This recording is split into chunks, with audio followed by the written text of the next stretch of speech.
British ৰাজত্বৰ সময়ৰ কথা তাহানিৰ অবিভক্ত শিৱসাগৰ জিলা আৰু বৰ্তমানৰ যোৰহাট জিলাৰ হুলুঙাপাৰ মৌজাৰ কাকজান দেৱান ভৰলুৱা গাঁৱৰ মছজিদৰ কাষতে সৰাগুৰিয়া ফৈদৰ প্ৰয়াত ছৈয়দ হেফাজতুল্লাৰ পৰিয়ালত 1940 চনৰ 26 আগষ্ট তাৰিখৰ দিনা জন্ম হৈছিল এটি দেৱশিশুৰ। ছৈয়দ সাদুল হক আৰু ৰেজিয়া খাতুনৰ প্ৰথমটি সন্তান সেই দেৱশিশুটিৰ নাম আছিল ছৈয়দ আহমদ কবিৰ। মৰমতে পৰিয়ালৰ প্ৰতিজনেই মাতিছিল জমিল বুলি। লাহে লাহে দেৱশিশুটি ডাঙৰ হ'বলৈ ধৰিলে। পিতৃভেটাৰ মাটি বালিৰ সতে ডাঙৰ হোৱা জমিল পিতৃ মাতৃৰ সতে আহিল শিৱসাগৰৰ দৰবাৰ ৰোডৰ চুক গাঁৱলৈ। তেতিয়া শিশুটিৰ বয়স আছিল মাথো 4 বছৰ। পিতৃ ছৈয়দ সাদুল হকে শিৱসাগৰ চৰকাৰী উচ্চতৰ মাধ্যমিক বহুমুখী বিদ্যালয়ত আৰবী শিক্ষক হিচাপে চাকৰি কৰি থকাৰ লগতে দায়িত্বত আছিল সদৰ কাজিৰ দৰে গুৰুত্বপূৰ্ণ পদবী। পিতৃৰ কৰ্মস্থলী শিৱসাগৰত হোৱাৰ বাবে তেওঁলোকৰ বৰপুত্ৰ ছৈয়দ আহমদ কবিৰক প্ৰাথমিক শিক্ষাৰ বাবে নামভৰ্তি কৰাই দিছিল ধায়ালিৰ 2 নং ল'ৰা প্ৰাথমিক বিদ্যালয়ত। এয়াই তেওঁৰ জীৱনৰ প্ৰাৰম্ভিক শিক্ষাৰ আৰম্ভ। প্ৰাথমিক শিক্ষা শেষ কৰা ছৈয়দ আহমদ কবিৰক পিতৃয়ে নগৰৰ শিৱসাগৰৰ হাই মাদ্ৰাছাত নাম লগাই দিয়ে। এইখন বিদ্যালয়ত 6ষ্ঠ শ্ৰেণীলৈকে উত্তীৰ্ণ হৈছিলহে। পিতৃ ছৈয়দ সাদুল হকে 1954 চনত প্ৰায় 10ৰ পৰা 11 বছৰীয়া কণমানি শিশুটিক ঢাকাৰ এটি পৰিয়ালৰ লগত ইছলামিক শিক্ষাৰ বাবে ঢাকাৰ লালবাগস্থিত জামিয়া কুৰানিয়া আৰাবিয়া মাদ্ৰাছালৈ বুলি ৰেলত পঠিয়াই দিছিল। সেই সময়ত দূৰণিলৈ পঢ়িবলৈ পঠোৱা সন্তানক বিদায় দি মাক ৰেজিয়া খাতুনৰ চকু পানীয়ে যেন বাট নেদেখা হৈছিল। মাত্ৰ 1 বছৰ পঢ়িয়েই ভিজা আৰু পাছপৰ্টৰ অসুবিধাৰ বাবে ছৈয়দ আহমদ ঘূৰি আহিব লগা হৈছিল নিজ গৃহলৈ উভতি অহাৰ পিছত পুনৰ পিতৃয়ে বদৰপুৰৰ দেউৰাইল ছিনিয়ৰ মাদ্ৰাছালৈ পঢ়িবলৈ পঠাই দিয়ে। ইয়াতে 1 বছৰ অধ্যয়ন কৰাৰ পিছত এইবাৰ আহমদ কবিৰক ইছলামিক উচ্চ শিক্ষাৰ বাবে এছিয়া খ্যাত উত্তৰ প্ৰদেশত অৱস্থিত দাৰুল উলুম দেওবন্দ মাদ্ৰাছালৈ পঠাই দিয়ে।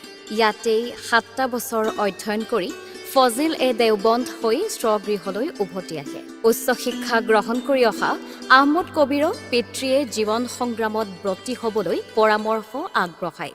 সেয়েহে আহমদ কবিৰে 1963 পৰা 64 চনতেই যোৰহাটৰ কাকজান দেৱান গাঁৱৰ ককাকৰ ঘৰতেই থাকি প্ৰথমতে যোৰহাট তৰাজান মছজিদত ইমামতিৰে কৰ্মজীৱনৰ পাতনি মেলে। ইমামতিৰ সমান্তৰালকৈ তেখেতে অস্থায়ীভাৱে প্ৰায় 2 মাহ ধৰি যোৰহাটৰ উচ্চ মাধ্যমিক বিদ্যালয়তো লিভ ভেকেঞ্চিত শিক্ষকতাও কৰে। মাথো কেইমাহমান কাম কৰি থকাৰ সময়তে 1964 চনত শিৱসাগৰ হাই মাদ্ৰাছা বিদ্যালয়ত এগৰাকী আৰবী শিক্ষকৰ প্ৰয়োজন হোৱাৰ কথা খবৰ পাই পিতৃয়ে আহমদ কবিৰক খবৰ দিয়াত কবিৰে শিৱসাগৰৰ পিতৃভেটিলৈ উভতি আহে আৰু বিদ্যালয়খনৰ উক্ত পদটিৰ বাবে আবেদন কৰাত নিযুক্তি লাভ কৰে।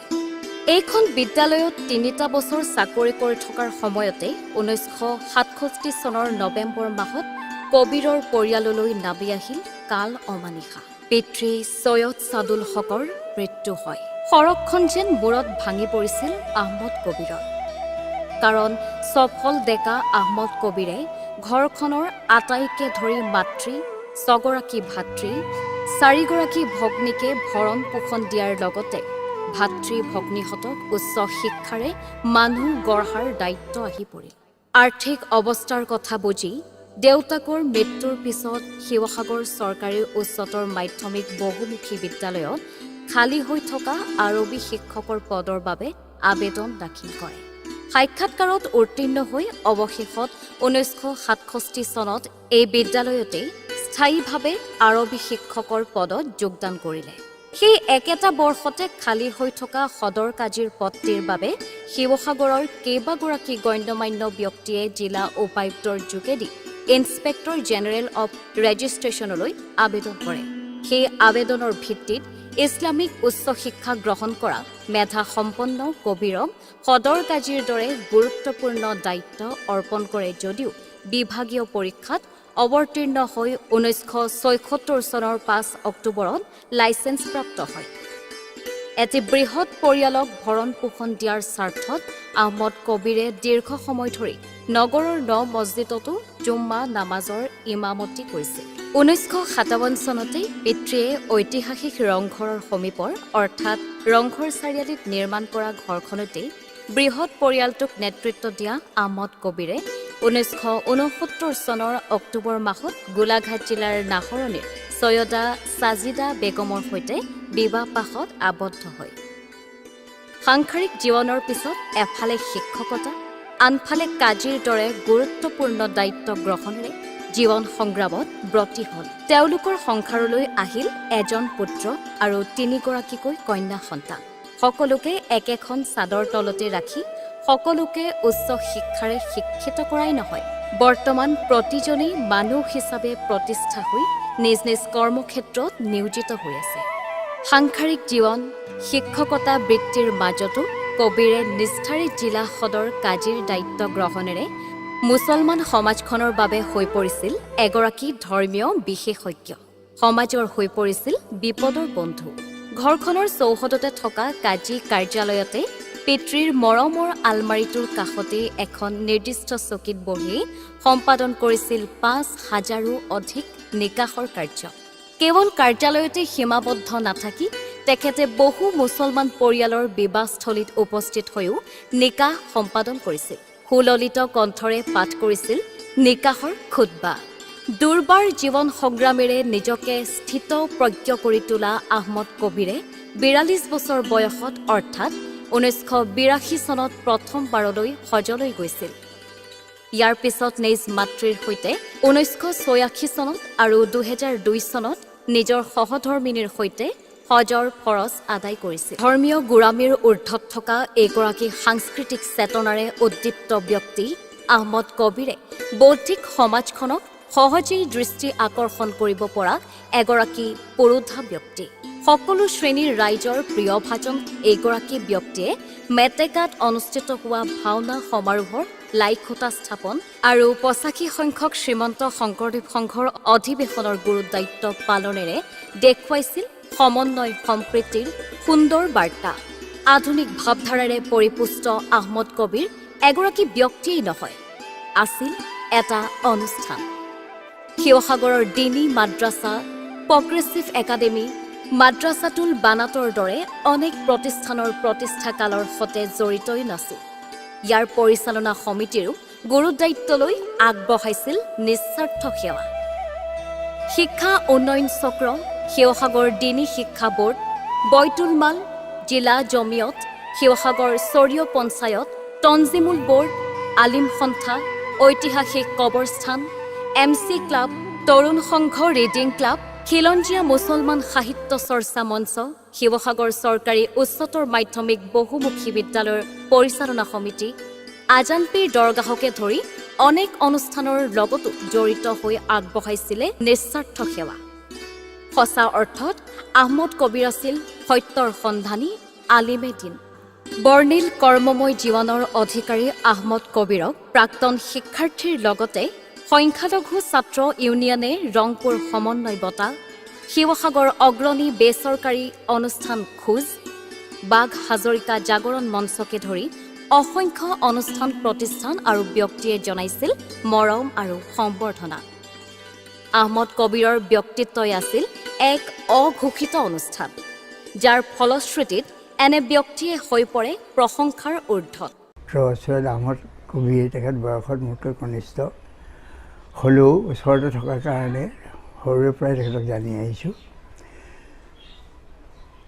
কবিৰ চাহাবৰ বিশেষত্ব হ'লগৈ আধ্যাত্মিক দিশটোত তেখেতৰ জ্ঞান অত্যন্ত গভীৰ হোৱা স্বত্তেও কেৱল তাতে আবদ্ধ নাথাকি বৰ্তমান কালৰ পৃথিৱীৰ সকলো দিশতে তেওঁ খবৰ ৰাখিছিল আৰু এই সময়ত আমাৰ ডেকা চামৰ বা আনসকলৰো কৰ্তব্য কি সম্পৰ্কত তেখেত সচেতন আছিল আৰু সময়ে সময়ে এয়া কৈছিল। মই ব্যক্তিগতভাৱে তেখেতৰ লগত কিছুমান কাম কৰাৰ সুবিধা পাইছিলোঁ। এটা হ'লগৈ আমি তৰুণ সংঘ ৰিডিং ক্লাবৰ পৰা এটা ইভাঞ্জেলিক বুলি ইভাঞ্জেলিক নামৰ এটা অনুষ্ঠান চলাইছিলোঁ, য'ত ইছলাম ধৰ্মৰ তত্ত্বমূলক কথাবিলাক আলোচনা কৰা হৈছিল আৰু তাত তেখেতে মুখ্য বক্তাৰ ৰূপে সদায় অংশগ্ৰহণ কৰিছিল। দ্বিতীয়তে এটা সময়ত আমি শিৱসাগৰ মহকুমাটোত যিসকল মুছলিম ছাত্ৰ ছাত্ৰী আছে সেইসকলৰ মাজত শিক্ষাৰ প্ৰতি এটা আগ্ৰহ জন্মাবৰ কাৰণে আমি গাঁৱে গাঁৱে এটা অভিযানৰ দৰে কাম কৰিছিলোঁ আৰু সেই অভিযানত আমাৰ লগত তেখেতে সদায়ে গৈছিল। আৰু এইটো ক্ষেত্ৰত মই দেখি আচৰিত হৈছিলোঁ যে এই যি শিক্ষাৰ সম্পৰ্কে যিখিনি কথা কোৱা হৈছিল সেইখিনি তেখেতৰ যিটো প্ৰগতিশীল চিন্তা, এই চিন্তা প্ৰতি ক্ষেত্ৰতে দেখিবলৈ পাইছিলোঁ। এতিয়া তেখেতৰ কণ্ড কৰি এখন স্মাৰক গ্ৰন্থ উলিয়াবলৈ লৈছে, তেখেতক সম্বৰ্ধনা জনাবলৈ লৈছে, খুব ভাল হৈছে। লগতে মই আশা কৰিম তেখেত দীৰ্ঘায়ু হওক, তেখেতৰ সুচিন্তিত জীৱনধাৰা, জীৱন সম্পৰ্কে জ্ঞান জিজ্ঞাসা যিটো কওঁ আমি, সেইটো যাতে সকলোৰে মাজত বিলাবলৈ তেখেত সক্ষম হয়, ইয়াকে মই পৰম কৰুণাময় আল্লাহৰ ওচৰত প্ৰাৰ্থনা জনাইছোঁ আৰু তেখেতৰ প্ৰতি বা এই অনুষ্ঠানৰ প্ৰতি মই শুভেচ্ছা জ্ঞাপন কৰিছোঁ। সৈয়দ আহমেদ কবিৰ চাহাব আমাৰ সহকৰ্মী আছিলোঁ, প্ৰায় 20 বছৰ কালে আছিলোঁ বৰ সৰু সহকৰ্মী হিচাপে। আৰু সেই ছোৱাত তেখেতৰ যি ব্যক্তিত্ব, সহজ সৰল চাল চলন, সহজ সৰল কথা বাৰ্তা, খংৰাগ নাইকিয়া এগৰাকী ব্যক্তি হিচাপে তেখেতক সকলোৱে, অকল মই বুলিয়ে নহয় ষ্টাফৰ সকলোৱে তেখেতক ভাল পাইছিল, শ্ৰদ্ধা কৰিছিল। এক কথাত ক'বলৈ গ'লে মানুহজন ছাত্ৰ শিক্ষক সকলোৰে অজাত শত্ৰু আছিল। আৰু তেখেতৰ যিটো ব্যক্তিত্ব, সেই ব্যক্তিত্বই সকলোকে মোহিত কৰিছিল। বৰ বিশেষ কথা বাৰ্তা যে পাতিছিল সিও নহয়, কিন্তু সময়ত যিখিনি কথা নক'লে নহয়, যিটো নাপাতিলে নহয়, সেইখিনি তেখেতে কৈছিল। আৰু এটা কথা দেখিছিলোঁ, ঘণ্টা পৰাৰ লগে লগে তেখেতে নিজৰ শ্ৰেণীকোঠাত প্ৰৱেশ কৰিছিল আৰু যি শিক্ষা দিব লাগে সেই শিক্ষা ছাত্ৰ ছাত্ৰীক প্ৰদান কৰিছিল। ছাত্ৰী অৱশ্যে নাছিল, ছাত্ৰক প্ৰদান কৰিছিল। আৰু সেই শিক্ষাৰ যোগেদি তেখেতে বিচাৰিছিল ভৱিষ্যতৰ সুনাগৰিক হোৱাটো, আৰু অকল কিতাপৰ মাজতে আবদ্ধ নাথাকি এজন ভাল নাগৰিক হ'বৰ কাৰণে কিখিনি গুণৰ আৱশ্যক, সেই গুণখিনিৰ কথাও তেখেতে সদৰি কৰিছিল।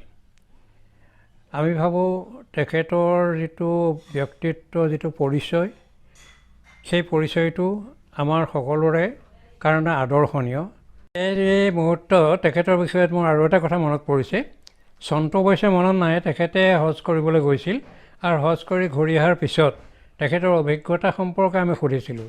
তেখেতে বহুখিনি কথাৰ লগতে আমাক এটা কথাই জনালে যে ভূঞা, আপোনালোকৰ ধৰ্মীয় অনুষ্ঠানত যিটো কাপোৰ পৰিধান কৰাৰ নিয়ম, 3খন বস্ত্ৰ আপোনালোকে পৰিধান কৰিব লাগে, চুৰি এখন, চেলেংখন আৰু গামোচাখন। আমিও ঠিক সেইৰূপে হজ কৰিবৰ শেষ আচল মুহূৰ্তটোত আমিও 3 বস্ত্ৰ পৰিধান কৰিব লাগে আৰু সেই বস্ত্ৰকেইখন চিলোৱা হ'ব নোৱাৰিব। লুঙিখনৰ দৰে আমি কাপোৰখন মেৰিয়াই ল'ম, চাদৰখন ল'ম আৰু মূৰত টুপিটোৰ পৰিৱৰ্তে এখন বগা কাপোৰ ল'ম। এই 3খন বস্ত্ৰৰ যি বৈশিষ্ট্য, সেই বৈশিষ্ট্য কিন্তু আপোনালোকৰ ধৰ্মৰ আমাৰ ধৰ্মৰ লগত মিলি যায়। আমি তেখেতৰ সুস্বাস্থ্য কামনা কৰিছোঁ। আশা কৰোঁ ভৱিষ্যতৰ যিকেইটা দিন, সেই দিনকেইটাত তেখেতে জীৱনৰ সুখ সমৃদ্ধি উপভোগ কৰক আৰু সমাজৰ কাৰণে এজন আদৰ্শনীয় ব্যক্তিৰূপে তেখেতে প্ৰতিষ্ঠা লাভ কৰি আমাক এটা আৰ্হি দেখুৱাওক। জীৱনৰ 83টা বসন্তত ভৰি দিয়া জীৱনটোক এক প্ৰত্যাহ্বান হিচাপে লৈ ঘৰখনক সমান্তৰালকৈ সমাজখনকো আগুৱাই নিয়া সদা হাস্যমুখী ব্যক্তিজনে আজিও সোঁৱৰে অতীত। উঠি অহা প্ৰজন্মক দিয়ে প্ৰেৰণা আৰু উৎসাহ। নমস্কাৰ, আজি আমি আহি উপস্থিত হৈছোঁহি এগৰাকী 84 বছৰ গৰকা এগৰাকী ব্যক্তিৰ ওচৰত, আৰু এই ব্যক্তিগৰাকীৰ নাম হৈছে আলহাজ মৌলানা সৈয়দ আহমদ কবিৰ চাহেব, যিহেতু 54 বছৰ শিৱসাগৰত সদৰ কাজী হিচাপে কাম কৰি আছিলে। আমি আহক তেখেতৰ লগত তেওঁৰ জীৱন গাথাৰ বিষয়ে অকণমান আলোচনা কৰোঁ। আপোনাৰ যিহেতু আমি জানো আপুনি ঢাকাত আপুনি শিক্ষা গ্ৰহণ কৰিছিলে বুলি জানো, এই বিষয়ে ঢাকাৰ আপুনি অকণমান অভিজ্ঞতাৰ বিষয়ে আমাক জনাবচোন। এখন ইণ্টাৰনেশ্যনেল চিটি হয়, বহুত পপুলাৰ। এখন ডাঙৰ নৈৰ পাৰত মই যিখন মাদ্ৰাছাত পঢ়িছিলোঁ সেইখন কয় জামিয়া কোৰানিয়া আৰবিয়া। জামিয়া কোৰানিয়া আৰবিয়া এখন মাদ্ৰাছাৰ নাম। আৰু এখন আছিলে আশ্ৰাফুল উলুম, সেইখন আছিলে সদৰঘাট। সদৰঘাট এখন ঠাইৰ নাম, মানে সেই নদীখনৰ এখন ঘাট। তাত আপুনি কিমান দিন পঢ়িলে? তাত আমি 1.5 বছৰমান পঢ়িলোঁ। পঢ়াৰ পিছতে প্ৰথমে মই যাওঁতে পাছপৰ্টৰ ভিছা নাই। এখন দেশত যদিও বিভাজন হ'ল কিন্তু মানুহ অহা যোৱা কৰি থাকে। মই তাত থকা কালতে পাছপৰ্ট ভিছা ছিষ্টেমটো হ'ল। এতিয়া মই ভাৰতৰ মানুহ ভাৰতলৈ গুচি আহিলোঁ। যোৰহাট পালোঁ। যোৰহাট আমাৰ বৰদেউতা SP অফিচাৰ হেড ক্লাৰ্ক আছে। পাছপৰ্টখন সোনকালে হ'ল, কিন্তু ভিছা তেওঁলোকে পঠিয়াওঁতে 3 মাহ লাগিলে। একাডেমিক ইয়াৰটো গুচি গ'ল। এতিয়া আব্বাই ক'লে যে ঢাকালৈ যাব নালাগে, বৰ দিগদাৰী, গতিকে তুমি ইণ্ডিয়াতে পঢ়া। এতিয়া মই বদৰপুৰত পঢ়িলোঁ, দেওৰালী মাদ্ৰাছাত। তাত পঢ়া কালত এবছৰমান থাকিলোঁ, মোৰ জ্বৰ হ'ল। ঘৰলৈ চিঠি দিলোঁ যে মোৰ জ্বৰ হৈছে। মায়ে হুলস্থুল লগালে। দেউতাক ক'লে ইয়াক লৈ আহিব লাগে, তাত জ্বৰ হৈছে। ধাৰালি এজন মামা, আমি লালা মামা বুলি জানো, আচলতে হাছান সৃষ্টি, তাক পঠিয়াই দিলে, মায়ে জেঠায়েকৰ পিতেক। তেতিয়া মোৰ জ্বৰ ভাল হ'ল। সন্ধিয়া সময়ত গৈ মামা ওলালগৈ। মামা আহিলা বোলে, অঁ বোলে তোক লৈ যাবলৈ কৈছে, ভিন্দিয়ে কৈছে তোক লৈ যাবলৈ। মই নাযাওঁ নহয়, এতিয়াতো মই ভাল হ'লোঁ, এতিয়া মোৰ জ্বৰ নাই। নহয় তোক ভিন্দিয়ে নিবলৈ কৈছে, মই লৈ যাম, লাগিলে আকৌ গুচি আহিবি। তেতিয়া মই গুচি আহিলোঁ মামাৰ লগতে। তাৰপিছত মই দেওবন্দলৈ গ'লোঁ। দেওবন্দত মই 8 বছৰ পঢ়িলোঁ। আপোনাক আৰু এটা কথা সুধোঁ ইয়াতে, এতিয়া আমি যিহেতু দেখিছোঁ সাম্প্ৰদায়িকতা ইমান ভেদভাৱ আহিছে, ধৰ্ম আপুনি কোনটো চকুৰে চায়? ধৰ্ম এইটো নিজৰ ব্যক্তিগত কথা। আচলতে মানৱ প্ৰেমটোৱে হৈছে মহান ধৰ্ম। মানৱ প্ৰেমটোৱে হৈছে মহান ধৰ্ম। গতিকে মানৱ প্ৰেম থাকিলে ধৰ্মত আঘাত নাহে। আজিকালি মানুহবিলাক, বিশেষকৈ নৰ্থ ইণ্ডিয়া মানুহবিলাক ধৰ্মলৈ বৰ হুলস্থুল লগায়। চাউথ ইণ্ডিয়াত মানুহখিনিয়ে, দক্ষিণাত্যৰ মানুহখিনিয়ে ধৰ্মলৈ সিমান সিহঁতৰ কোনো আঘাত নাহে। আপুনি 54 বছৰ কাজী হৈ থাকিলে, নহয় জানো? কাজীৰ অভিজ্ঞতা অকণ কওকচোন। এনেকুৱা কিছুমান ঘটনা ঘটিছে নি যিটো সময়ত আপুনি দুমোজাত পৰিছে, নিকাহ পঢ়াব পাৰিব নোৱাৰিব, তেনেকুৱা কিছুমান ঘটনা আপোনাৰ মনত আছে নি? এটা দুটা আৰু। মানুহে সদায় অফিচাৰজনক ঠগিবলৈ বিচাৰে, নানা কথা কয়, কিন্তু সেইখিনি মোৰ যাব নালাগে। সেইখিনি কেতিয়াও মোৰ যাব নালাগে। সদায় মানৱ ধৰ্মটোত যদি থাকে, ভাল যদি ইচ্ছাটো থাকে, শুদ্ধ নিয়ত বুলি কওঁ আমি, শুদ্ধ নিয়ত থকা মানুহে ভগৱানেও আল্লাহ তালাইও তেওঁক সহায় কৰে। তেনেকুৱা আল্লাহ তালাই মোক সহায় কৰে। এবাৰ কৰিলে কি, এজন মানুহ তেওঁ এগৰাকী পৰিবাৰ ঢুকালে বুলি কৈছে,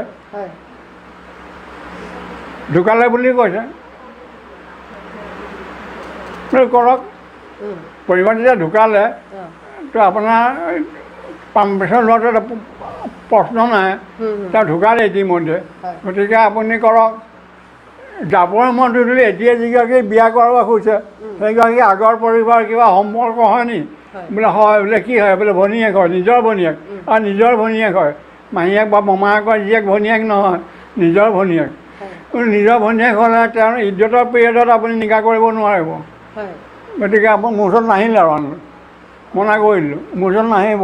আপুনি ভনীয়েকৰ নিকাহ কৰিব খুজিছে, ইজ্জতৰ পিৰিয়ডত তেওঁক হেৰিয়াত মানে নিকাহ কৰিব নোৱাৰে। 3 মাহ 10 দিন ইজ্জতৰ পিৰিয়ডটো সাধাৰণতে 3 মাহ 10 দিন বুলি ধৰে। সেইটো আমি এতিয়া দেখিছোঁ মাদ্ৰাছাবিলাকৰ মানে ধৰ্মীয় শিক্ষা দিয়াৰ লগতে আমাৰ সাধাৰণ যি শিক্ষা আছে সেই শিক্ষা দিয়াটো কিমান গুৰুত্ব আপুনি যিহেতু দুইটা শিক্ষাৰ পৰাই গোটেইখিনি কথা আহৰণ কৰিছে মাদ্ৰাছাবিলাকত দুইটা শিক্ষা দিয়াৰ প্ৰয়োজনীয়তা আছে বুলি ভাবেনে নাভাবে বাবু দুইটা শিক্ষা দিব লাগে এতিয়া চৰকাৰে দুইটা শিক্ষা দিয়াৰ ওপৰত গুৰুত্ব আৰোপ কৰিছে এই গুৰুত্ব আৰোপ কৰাৰ আগতেই দিনী মাদ্ৰাছা শিৱসাগৰ আৰু ছোৱালী মাদ্ৰাছা ইয়াত আগতে আমি কি কৰিছিলোঁ দুইটা শিক্ষা দিছিলে আগে প্ৰথমতে হেৰি আছিলে এই গৰি ভাল কৰা কাপোৰ চিলোৱা এইবিলাকে শিক্ষা দিছিলে এতিয়া কম্পিউটাৰ চাইন্স চব দিয়ে আপুনি সেইটো প্ৰয়োজনীয়তা আছে বুলি ভাবে নিশ্চয় ভাবোঁ হয় এটা কথা এইখিনিতে ক'ব লাগিব 10 বছৰ বয়সতে ঢাকাত গৈ শিক্ষা গ্ৰহণ কৰিছিলে ইছলামিক শিক্ষা গ্ৰহণ কৰিছিলে তাৰপিছত কৰ্মৰত হ'ল শিৱসাগৰত এটা দীঘল আচলতে পৰ্যায় এই অতিক্ৰম কৰি আজি 83টা বছৰ বয়সত ভৰি দিছে আলহাজ মৌলানা আহমদ কবিৰ চাহাবে এখন বিশাল কৰ্মসাগৰত সাঁতুৰি নাদুৰি ভাগৰি নপৰা সেউজ মনৰ গৰাকী আহমদ কবিৰৰ কাপত সৃষ্টি হৈছে বহু তত্ত্বগধুৰ লিখনিৰ লগতে কেইবাখনো গ্ৰন্থ ইছলামী জীৱন কুৰাণ শ্বৰীফৰ চূৰা য়াছিনৰ তৰ্জমা আৰু চমু তফছিৰ ত্বাহাৰত হজ আৰু জিয়াৰত মেহমানে হৰম ইমান আদি তেখেতৰ সাহিত্যৰ ফচল এক ব্যতিক্ৰমী সত্তাৰে পৰিপূৰ্ণ আহমদ কবিৰৰ জীৱন কৃতিত্ব আৰু কৰ্মৰাজিক সামৰি পৰিয়ালে প্ৰস্তুত কৰা অভিনন্দন গ্ৰন্থ স্বৰাটত প্ৰতিফলিত হৈছে তেখেতৰ বৰ্ণময় জীৱনৰ দস্তাবেজ কোনো দিনাই আত্মগৌৰৱ নথকা আহমদ কবিৰৰ শিৰাই শিৰাই বিৰাজমান হৈ থকা অমায়িকতা আৰু সৌজন্যতাই আজিও আমাক আকৰ্ষিত কৰে সঁচাই জ্ঞান গৰিমাৰে ভৰা এজোপা বটবৃক্ষ আহমদ কবিৰৰ এই বৰ্ণময় জীৱন দীৰ্ঘায়ু হোৱাৰ লগতে তেখেতৰ সুস্বাস্থ্য কামনা কৰিলোঁ ধন্যবাদ